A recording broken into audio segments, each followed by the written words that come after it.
Teringat awal tahun 2020, pejabat Indonesia bercandain COVID. Ada yang mengatakan corona tidak mungkin masuk ke Indonesia, mereka akan mati karena panasnya cuaca. Ada pejabat yang mengatakan mereka nggak mungkin masuk ke Indonesia karena orang Indonesia kebal, karena makan nasi kucing. Ada pejabat yang mengatakan lagi, masuknya susah, izinnya rumit, jadi mereka tidak mungkin bisa masuk. Sampai terakhir di gedung DPR tertulis, di spanduk, COVID dilarang masuk. Lu kata COVID bisa baca apa? Intinya melecehkan dan menganggap sepele di awal, mengakibatkan apa yang terjadi saat ini, ambiar kesehatan dan ekonomi negara level bawah dan level tengah, kecuali yang dapat anggaran dan oligarki masih menganggap benar kelolaan negaranya. Yo monggo kowe sing jabat sakarep mula. Sekarang varian kedua Delta merajalela, menjadi gelombang kedua mengganas.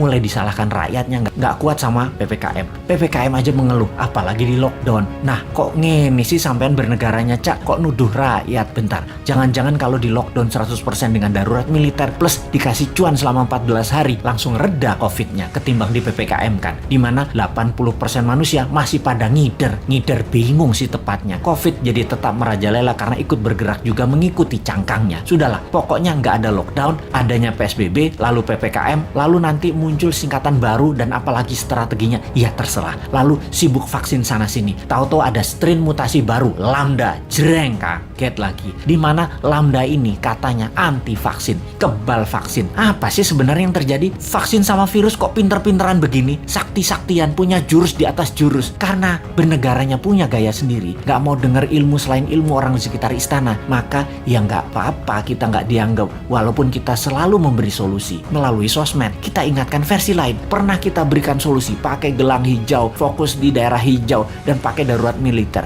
nggak digubris. Memang sih sudah pasti ide kita dilepeh. Yowis, rapopo. Kalau buat simulasi alternatif lain ada nggak? Pemerintah buat nggak? Skenario A, B, C, D, dan lain sebagainya. Sungguh loh, ini semua harusnya banyak alternatif yang kita buat solusi dengan banyak skenario. Ada skenario perang dunia invisible war, skenario pandemi untuk tujuan politik, atau ini pandemi biasa. Oh lupa, selama hampir 2 tahun ini masih kekeh COVID itu pandemi biasa, bukan ada skenario konspirasi dan bisa selesai pakai vaksin. Dan pendapat ini dipegang kokoh, ngotot banget, COVID pandemi biasa dan selesai dengan vaksin. Itu keputusan maha benar. Kalau kita New Mind punya banyak alternatif berpikir dan skenario bertindak, beda dengan Old Mind. Kalau ini adalah perang dunia, kita harus segera memutuskan ambil posisi dengan siapa kita berteman, dengan Nazi atau dengan sekutu. Kalau ala perang dunia kedua, kalau ini pandemi, biological war sama globalis, maka kita juga harus lobby internasional dengan big pharmacy. Kalau ini pandemi dengan tujuan politik, kita pepet lawannya musuh kita. Ini dari sisi hulu,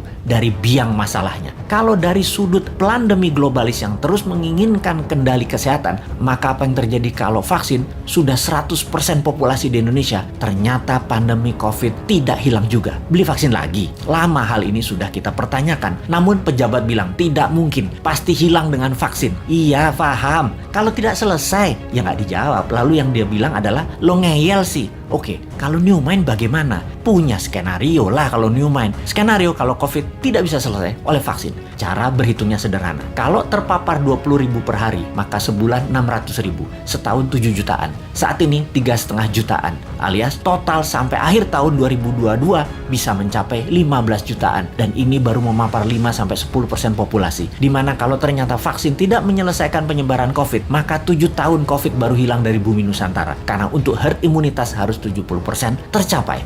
New Mind agar tidak bertele-tele solusi kesehatannya, ditambah memfokuskan solusi COVID adalah pakai imunoterapi, imunomodulator, stem cell, dendritic cell, multivitamin booster, dan sejenisnya selain vaksin yang ada. Pakai printing money modalnya supaya stok siap di akhir tahun 2021 ini. Kita tambah skenario, apa yang terjadi kalau setiap 3 bulan varian baru dimunculkan. Lambda yang terbaru misalnya, ini sudah diluncurkan dan sudah terdeteksi di 26 negara, sudah terpapar. Malaysia tuh masih 0 kasus, tapi sudah panik sejak bulan lalu dan mulai membuat persiapan macam-macam dilakukan. Karena yang Lambda ini kebal terhadap vaksin. imunitas tubuh manusia yang bisa menyelamatkan diri sendiri dikasih booster. Kalau pejabat sekarang tahu nggak ya tentang lambda, theta, upsilon yang bakal muncul? Atau tahu apa enggak juga kita nggak tahu. Punya rencana apa menanganinya juga kita nggak tahu. Atau nggak percaya bakal ada lambda, bakal ada upsilon, bakal ada theta seperti awal tahun 2020 kemarin.